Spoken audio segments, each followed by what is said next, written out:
Here's the top 5 reasons why working from home is a terrible idea.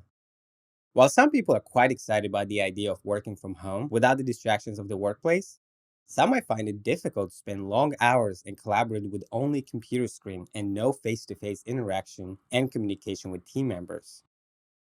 Though there are various platforms like Zoom, Skype, and many others where you have a way to connect through video calls and conferences, it might not be as efficient as sitting together and brainstorming ideas to work effectively. Dressing whatever you like. While dressing whatever you like during work is easy and convenient, here's why it's a bad idea. Imagine you're having a Zoom call with your doctor, and you're sitting and waiting for a doctor to come in and say your name.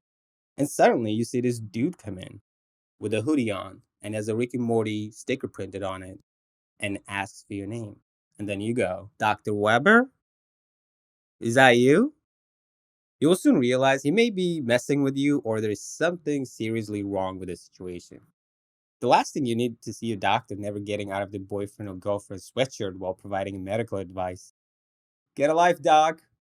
The psychologists say patients find comfort in visiting a doctor when they are dressing a business casual, which conveys the tone of professionalism, especially for visits for a professional consultation.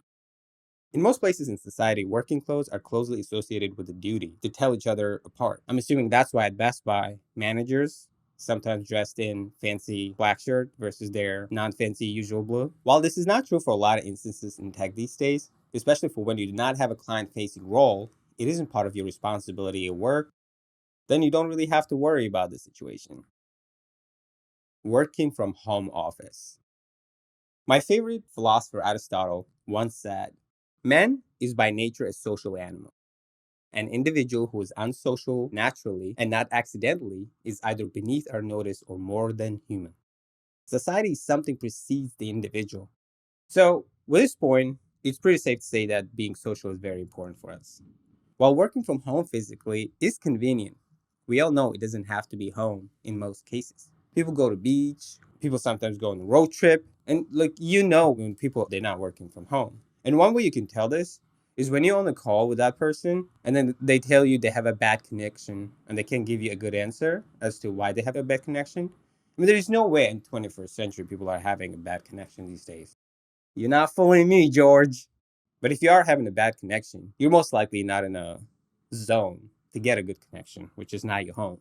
While you yourself getting ready to pack at 11:30 a.m. after your last meeting at 11. There are a lot of obstacles that comes from working from home versus working from the office environment. My favorite part is when I'm drafting a proposal to a client and my mom is cooking my favorite meal and yelling at me if I want to catch up with it. Mom, please. But yes, please put some on the side. And your dad also is yelling why his pancakes are not ready. So that definitely does not help with focus and motivation. At least at work, you can sit in your little cubicle and get your little workout on time and gossip the other 70% of the time. I miss those gossips. This experience of work from home sort of creates a limit and drains your social experiences, and that makes it very difficult to separate work from personal tasks. We've been trying to separate personal from work for the past 100 years, and now we are going right back to that. It's madness, people. Let's go back to our little cubicles at work. Or become a TikTok influencer and never have to worry about working for a boss again. Your followers are your boss. Commuting costs. While saving a lot on commuting costs and you're not paying for the gas or for your coffee run, you will pay a lot for not delivering on tasks on time.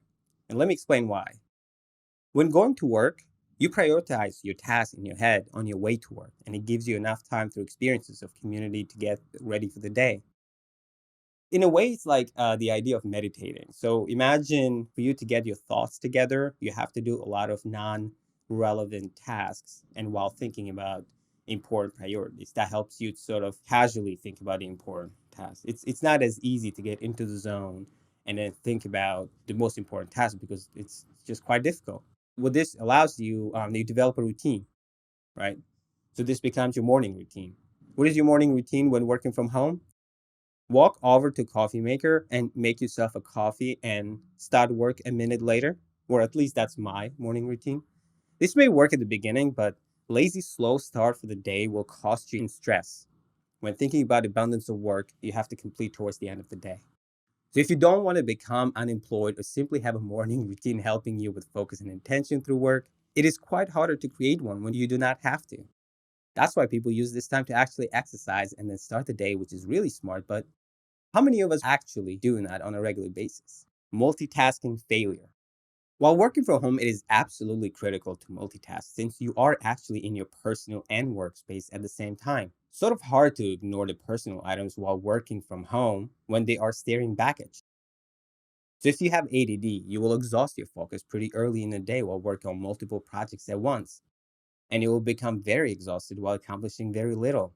You can be very creative, and as soon as your client starts mumbling and being very analytical, put yourself on mute and watch Rick and Morty.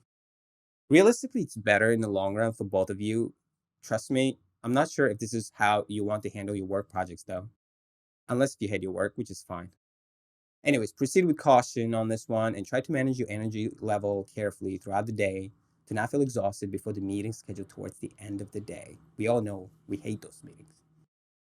Let's finish this episode on a positive note. I guess one fact we should appreciate that is we all took a step back. And now hopefully we'll appreciate our usual daily routine consisting of small things like coffee runs, waiting in the line for your favorite bagel or donut, having a chit chat with a stranger in the line. While we have been stuck at home, the weather people are saying the skies are clearing up and Earth is taking a breather. Yeah, let's cherish and appreciate that for like 5 seconds and then get right back to normal and off to the races. Thanks again for another episode of Not Suited. I hope you guys enjoyed this episode and see you all tomorrow.